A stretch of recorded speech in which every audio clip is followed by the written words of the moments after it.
Obviously, first day. How did it go? How are you feeling? How are the boys doing? Um, LAN plays very differently to everything else. Not just to scrims, but there's a lot of factors that go into why these games feel and play out so incredibly different. I think like the main thing is the contests.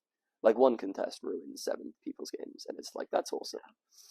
And then those 7 people ruin everyone else's games. Contests suck, but we played really default. We played Crypto, Valk, Watson first couple games because it's like that comp can't do anything wrong. It doesn't do much, but it's like it's sturdy.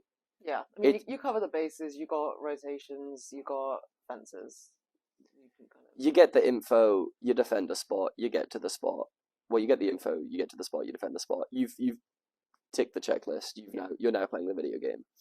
But the issue with that is you don't get many tools. Mhm. You get the bare minimum, and you have to do all the heavy lifting yourself. And we were just like, yeah, this is dumb. We can push this way further. Like we played bare bones because it would like fill in all of the gaps for us, and we're like, oh, this is dumb. We don't need this. So we swapped Valk for Bangalore, which just gives us more flexibility. Like so many spots become playable once you get the smokes. We have actual offensive utility because like without that you get Valk jetpack. Nothing else on that comp is an offensive ability. And it felt a lot better. I think the team is super young and we've never played in a LAN environment together before. But yeah, games didn't go like they could have gone a lot better. But it's kind of tradition for good teams to struggle on day one of LAN. So like, if you did well today, I don't know what that says about you. Oof. Calling out alliance there a little bit. I feel like this. Well, it is what it is. So how are the boys kind of gelling together? Because obviously back in Split 1, it was completely different teams. J&W and Noises have a lot of experience together. Nags is pretty new to that kind of combination. So how have you kind of eased them together into a team? It was so. If you build a team, you want time. Time is the best resource you can have, and I didn't get that.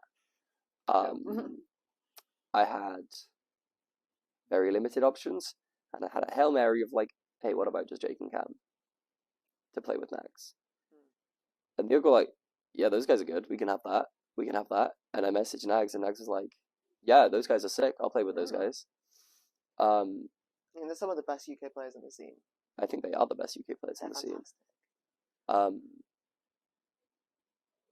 And yeah, it was like, because it's a very new environment for Nags. Like Nags has only ever been on like very dysfunctional teams, and we are the opposite of that. Like me and Cam particularly are like the most boring people in Apex. Cameron especially. Like I love him to death, but like if you are not, and I will prove that later on in this interview. If white bread was a person, it would be Cameron Noises Walker. To quote Cameron Noises Walker, he does not play sexy Apex Legends. He plays the video game. Yeah. But that was like the anti-Yuki.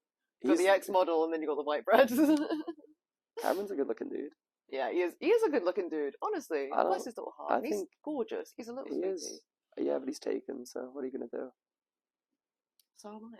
They got a house together now. Really? They've been together since they were like 15. I can't compete with that. Honestly, damn. Yeah, I know, right? We both say in committed I love my girlfriend. I love my boyfriend. I love my girlfriend. We can have our little crushes, okay? I can dream. Kimchi, my beloved. But yeah, so it was like, it took a little. The adjustment period was actually way easier than I thought it was going to be. I thought it was going to be like, Nags, I'm going to have to put him on a leash. And I'm going to have to spray ball him and be like, no, can't do that. No fun for you. And he instantly was like, yeah, I'll do the boring shit. And I'm like, oh, awesome. Respect to him, adjusting. And I did a touch base with everyone individually. I was just kind of like, what do you think of the team? Does this work on paper? And Nags was like, yeah, these guys are great. And Jake was like, I'm JMW, I'm really cool. My teammates are great. Like I can work with any team. yeah, I've subbed and won. Jake is perfect. I mean, he's just like, yeah, these guys are great. I like Cameron, and Nags is good. And I was like, yeah, that covers the bases.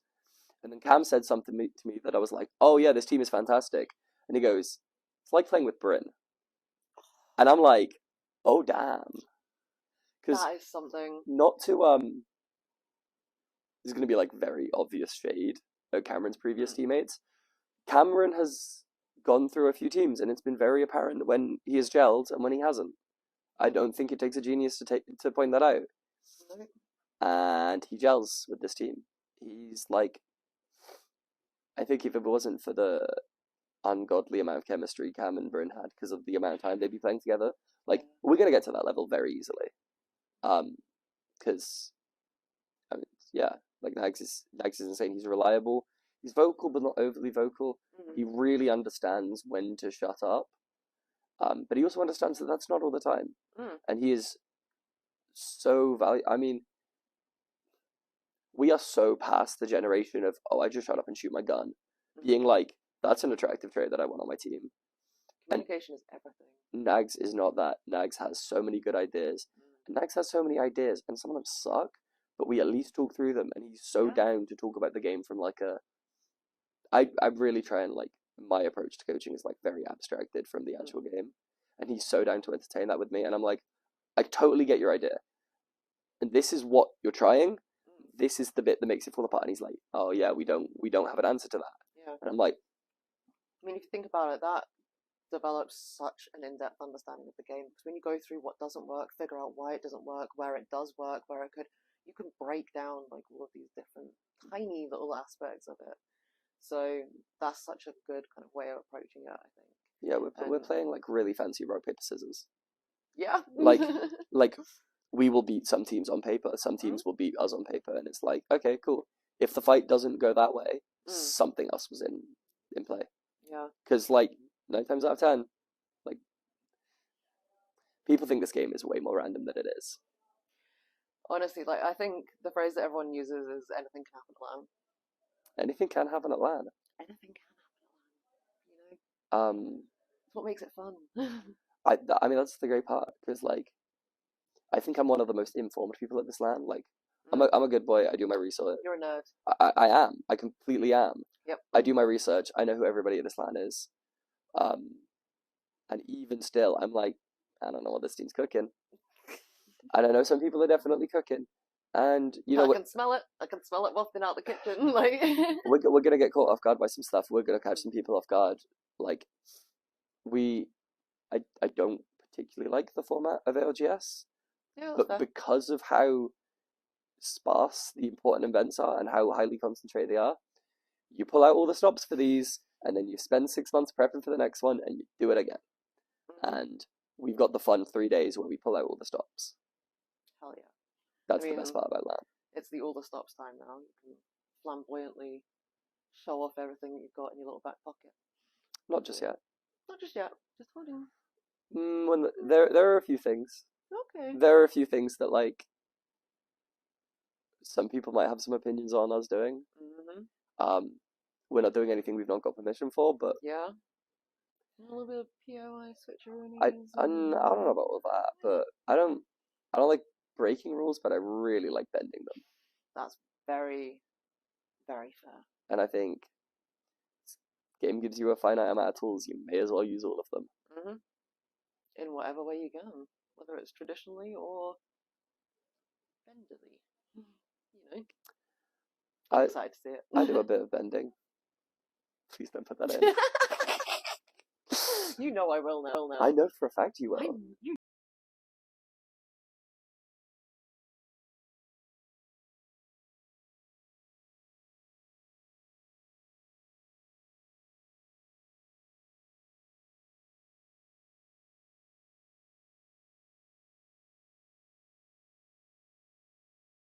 Am I gonna get it? I have a story I might get in trouble for.